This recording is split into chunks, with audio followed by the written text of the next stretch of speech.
This will be a walking lunge, or what I like to call a sprinter lunge, because we're going to mix a high step into it.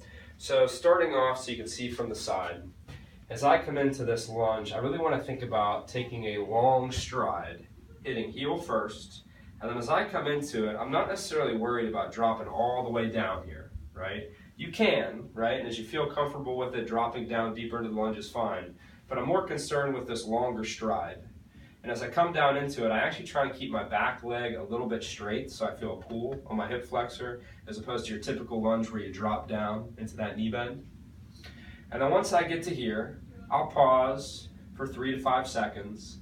And then from here, I'm going to push through this front heel to go more up towards the ceiling, as opposed to what you'll see from many people with the lunge where they use the momentum of their trunk to help them get out of that position.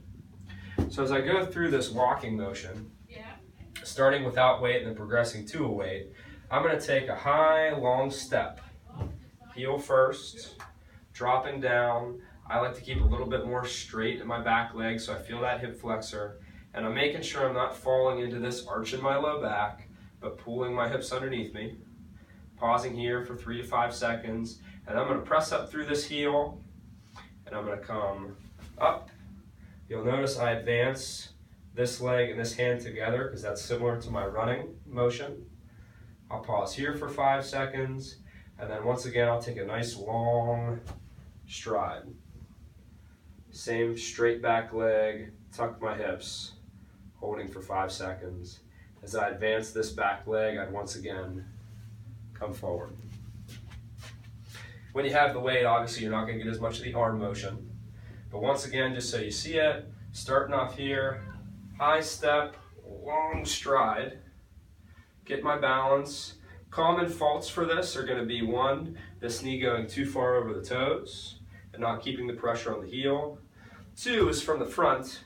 I'll see a lot of people as they're doing this, because they are unstable, starting to let this toe turn in, starting to let their knee cave in.